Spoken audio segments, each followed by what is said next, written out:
السلام علیکم دوستو، کیسے ہو آپ سب؟ میں ہوں عریج اور آپ ہیں اس وقت میرے یوٹیوب چینل عریشہ ناولز پہ۔ تو جناب آ گئی ہے آج کی سیکنڈ ایپیسوڈ، تو سٹارٹ کرتے ہیں۔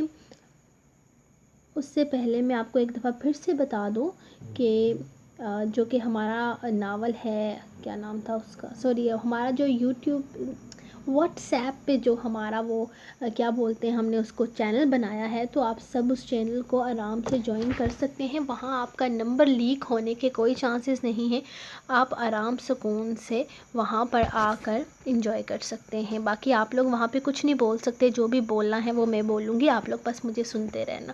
ویسے بھی وہاں پہ میں وائس میسیج تو نہیں کر سکتی، تو میری آواز آپ کو سننے کو نہیں ملے گی، کوئی غلط نہیں، میں آپ کو پھر بھی وہ کروں گی، کیا بولتے ہیں اس کو، میں آپ کو لنکس دیتی رہوں گی۔ کسی دن اگر ایپیسوڈ نہیں آنی ہوئی تو میں وہاں پہ آپ کو ایزیلی بتا سکوں کہ بھائی آج ایپیسوڈ نہیں آئے گی، تو مطلب آپ کو ٹائم ٹو ٹائم اپڈیٹ ملتی رہے گی۔ تو آپ سب لوگ جوائن کر لو۔ میں نے آج تو نہیں لنک دیا، میں کوشش کروں گی لنک اس ایپیسوڈ کے ساتھ دینے کی، تو آپ لوگ جوائن کر لیجئے گا۔ تو شروع کرتے ہیں ہم آج کی ایپیسوڈ۔ یار میرے گلے میں بہت شدید قسم کا درد ہو رہا ہے۔ مرمے کا ایذان، قسط نمبر 120، تحریر عریج شاہ۔ ہم یہاں کیوں آئے ہیں اور یہ کس کا جیٹ ہے؟ وہ تینوں چھپ چھپا کر اس جیٹ کے اندر داخل ہوئے تھے، جہاں ایک عورت اور 2 آدمی سٹیجز پہ لیٹے ہوئے تھے۔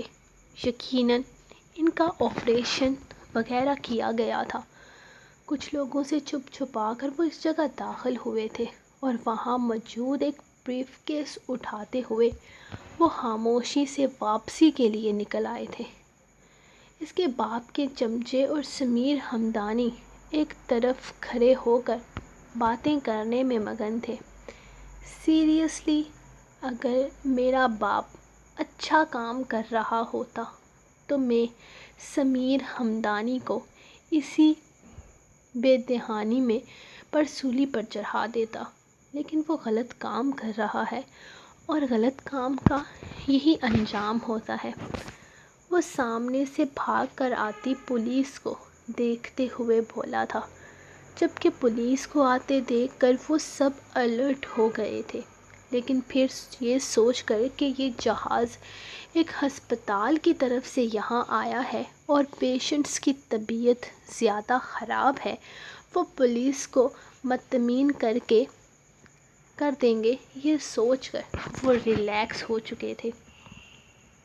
لیکن وہ یہ نہیں جانتے تھے کہ قائصان نے نہ صرف ان پولیس والوں کو پلاننگ بتا چکا ہے، بلکہ وہاں پر موجود پیشنٹس کی حالت سے بھی وہ انہیں آگاہی دے چکا ہے۔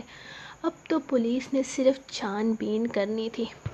سمیر ہمدانی تو چیکنگ کے دوران ہی موقع دیکھ کر وہاں سے بھاگ نکلا تھا، باقی اس کے باپ کے اس پرائیویٹ جیٹ کے ساتھ ساتھ اس کے 3 آدمیوں کو بھی حراست میں لے لیا گیا تھا۔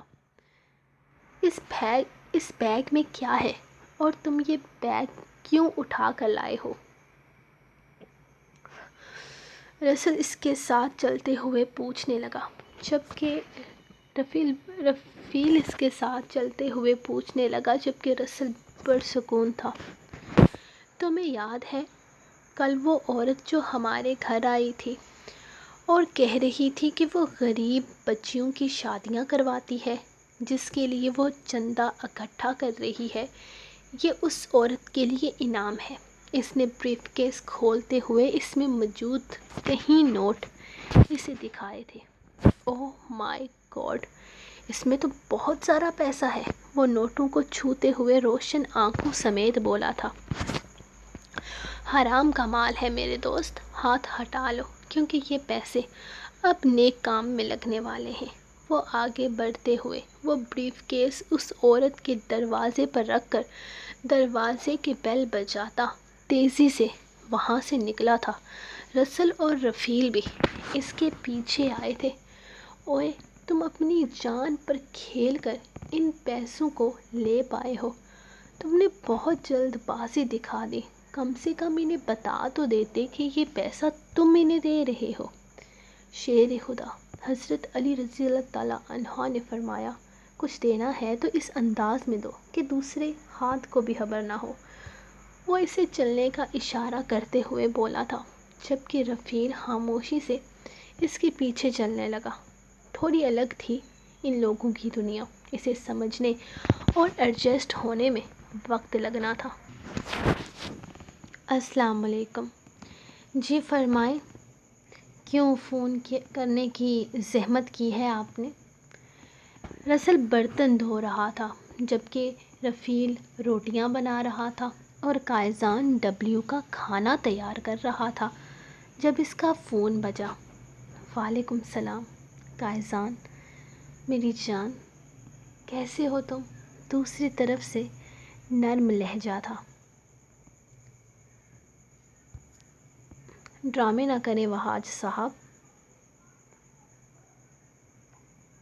بتائیں کون سی چیز ہے جس نے آپ کو سونے نہیں دیا؟ لگتا ہے آپ کے کروڑوں کا نقصان ہوا ہے۔ وہ مزے سے بولا تھا۔ اپنے باپ کے ساتھ اب یہ سب کچھ کرو گے تم قائزان؟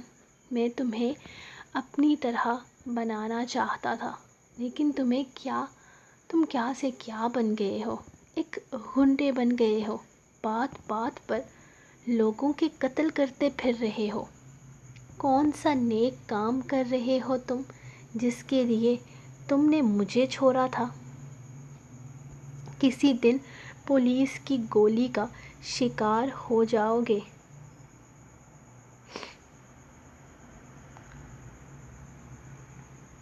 میرے بچے لوٹ آؤ، تمہارے باپ کا دروازہ آج بھی تمہارے لیے کھلا ہوا ہے۔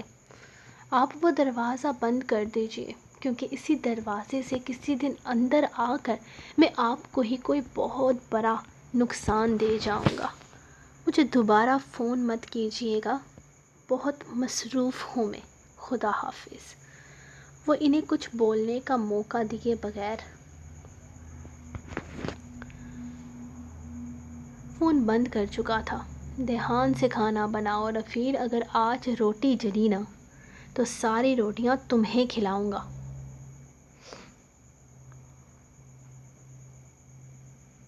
فون بند کرتے ہوئے اس نے رفیل کو دیکھا تھا، جو اپنے کام پر کم اور اس کی طرف زیادہ دھیان دے رہا تھا، اور اگلے ہی لمحے رفیل پلیٹ پر تیز تیز کھانا بنانے لگا تھا، پلٹ کر تیز تیز کھانا بنانے لگا تھا۔ قائزان کاظمی، تو تم ہو قائزان، کل کا لڑکا، اور اتنی ہمت! تم نے مصر میں سارے ڈانس کا صفایا کر دیا ہے، اور مجھے سمجھ میں نہیں آ رہا کہ تمہارے اس کام میں تمہیں شاباشی دوں یا گولی مار کر ختم کر دوں، کیونکہ تم میرا بھی بہت نقصان کر چکے ہو۔ اسے 2 دن پہلے فون آیا تھا کہ مصر کا بہت بڑا گینگسٹر اس سے ملنا چاہتا ہے۔ وجہ وہ نہیں جانتا تھا، لیکن وہ اس سے ملنے یہاں آ گیا تھا۔ وہ ایک سنسان سڑک پر پہنچا تو اس کی آنکھوں پر پٹی باندھ دی گئی تھی، اور پھر اسی کالی پٹی کے ساتھ اسے یہاں لا کر بٹھایا گیا تھا۔ میں تمہیں کافی عرصے سے ڈھونڈ رہا تھا، فائنلی تم مجھے مل گئے۔ چھوٹے چھوٹے مچھروں کو مار کر مجھے مزہ نہیں آ رہا تھا، مزہ تو اب آئے گا۔ وہ کھلے الفاظ میں اسے دھمکی دے رہا تھا، جبکہ سامنے کھڑا آدمی کھل کر ہنسا۔ تم مجھے مارو گے؟ ابھی تمہیں پیدا ہوئے 4 دن نہیں ہوئے اور تم مجھے مارنا چاہتے ہو؟ وہ ہنسا تھا، اور پھر بہت ہنسا تھا۔ ہاں، کیونکہ میری خواہش ہے کہ میں مصر سے سارے گینگسٹرز کو ہٹا دوں، اور تم آخری بچے ہو۔ تمہیں مار کر میں مصر کا گینگسٹر بننا چاہتا ہوں۔ اس نے جیسے اپنی خواہش کا اظہار کیا تھا، جبکہ سامنے بیٹھا آدمی ایک دفعہ پھر سے ہنسنے لگا، جب اچانک ہی قائصان نے اس کی پستول اٹھا کر اس کے ماتھے کے بیچوں بیچ گولی چلا دی۔ حد ہے، اتنی سیریس بات کر رہا ہوں اور پاگل کا بچہ ہنسے جا رہا ہے۔ ہنسنے کی بیماری تھی کیا تم لوگوں کے بوس کو؟ اس نے سامنے کھڑے آدمی سے پوچھا اور پھر پستول ایک طرف پھینک دی۔ اس کی لاش کو میں اپنے پاس رکھنا چاہتا ہوں، مجھے پسند آ گئی ہے۔ میں آنے والی جنریشن کو دکھاؤں گا کہ گینگسٹر بننا کتنا مشکل ہے۔ وہ پرسرار انداز میں مسکرایا تھا۔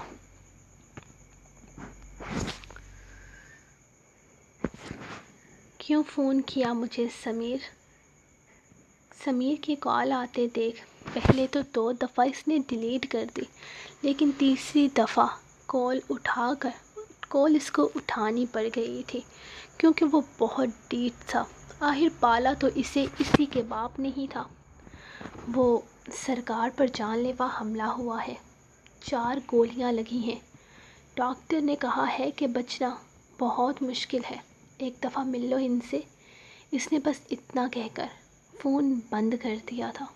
پچھلے 3 سالوں میں اس نے بہت کم اپنے باپ کو فون کیا تھا اور آج اسے یہ خبر ملی تھی۔ میں تمہارا ٹکٹ کنفرم کروا رہا ہوں اور تم جا رہے ہو۔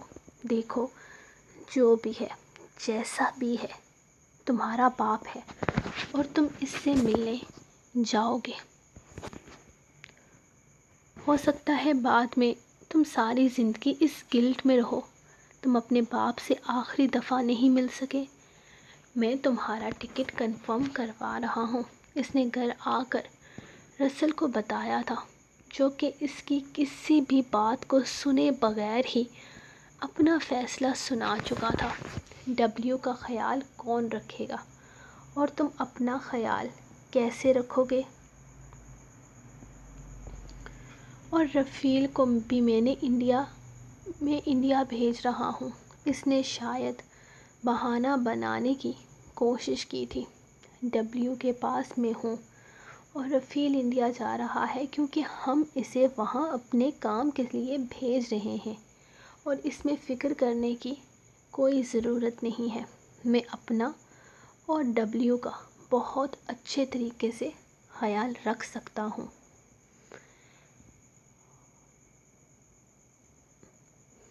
میں آج شام کی تمہاری ٹکٹ کنفرم کروا رہا ہوں، وہ کہتے ہوئے باہر نکل گیا تھا، جبکہ قائصان مزید اسے کچھ بھی نہ کہہ سکا۔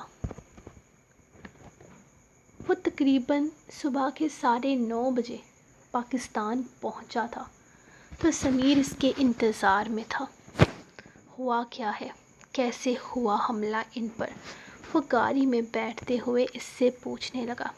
دراصل عبداللہ کی ڈیل ہوئی تھی کالج کے پرنسپل کے ساتھ۔ وہ اپنے کالج میں ڈرگس پھیلانا چاہتا تھا، لیکن سرکار نے مال دینے سے منع کر دیا کیونکہ وہ پاکستان کے اس کالج میں ایسا کچھ بھی نہیں کرنا چاہتے تھے، کیونکہ وہ کالج جونیئر بچیوں کا ہے۔ میرا مطلب ہے جو میٹرک کلیئر کر کے آگے BA تک تعلیم حاصل کرتے ہیں، ان کے لیے تو وہاں پر سرکار یہ چیزیں دینے کے لیے تیار نہیں ہے۔ اور تمہیں تو پتہ ہے کہ ڈرگس کتنا خطرناک ہے۔ بار بار انکار کرنے پر سرکار پر 2 بار پہلے بھی حملہ ہوا ہے اور یہ تیسرا حملہ تھا جو ان کے لیے بہت خطرناک ثابت ہوا ہے۔ کون سے کالج کا پرنسپل ہے اور اپنے ہی کالج میں اس طرح کا گند کیوں پھیلا رہا ہے؟ اس کیوں کا جواب تو صرف پیسہ ہے قائصان۔ جہاں پیسہ ملتا ہے یہ لوگ وہیں پر ایمان بیچ دیتے ہیں۔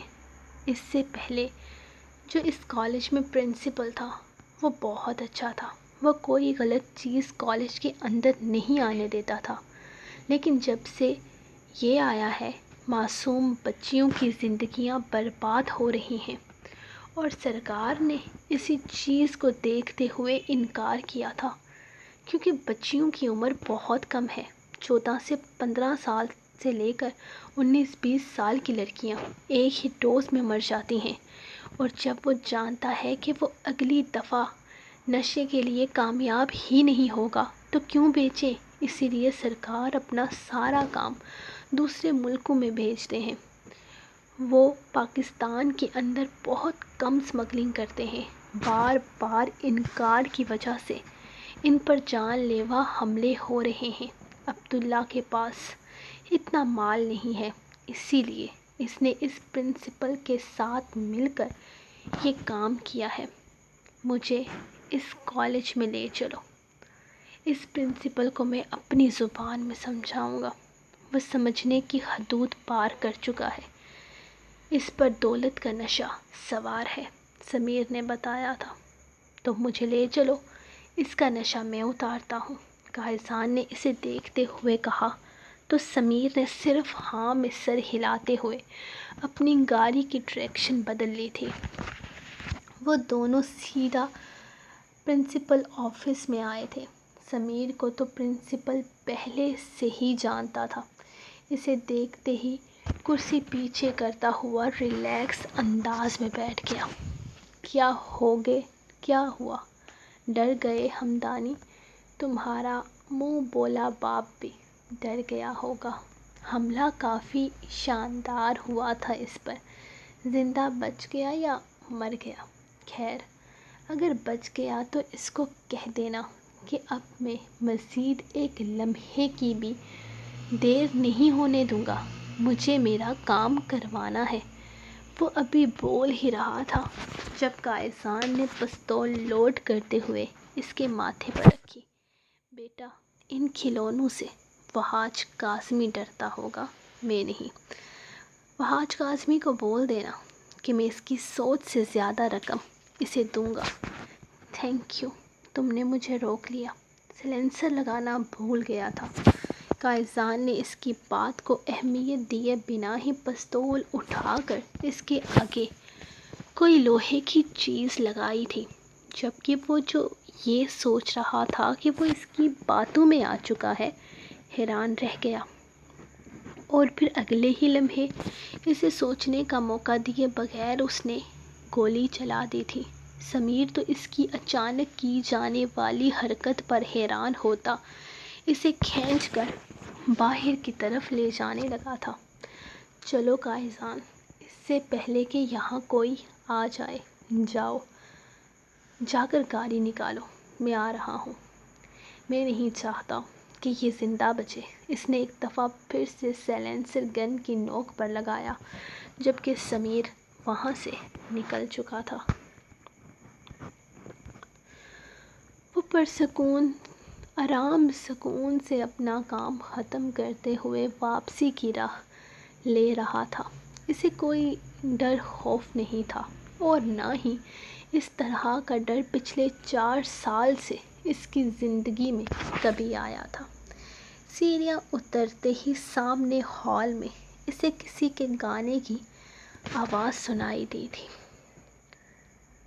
اور ساتھ میں کوئی پیانو بجا رہا تھا۔ میری تنہائیاں بانٹ لے، ہر گلی بس میرا نام لے، لڑکھڑاؤں جو میں تھام لے، میرے لیے دنیا بلائے، میرے درد و غم بھی اٹھائے۔ اس کے لب مسکرائے تھے۔ وہ چھوٹی سی لڑکی پیانو میں مگن اپنی خوبصورت آواز کا جادو بکھیر رہی تھی۔ ایسا کوئی زندگی میں آئے جو زندگی کو زندگی بنائے۔ بس بس بس، اب اور نہیں گاؤں گی، اتنا ہی آتا ہے مجھے، اس نے پیچھے کھڑی لڑکیوں کے سامنے ہاتھ اٹھاتے ہوئے کہا تھا۔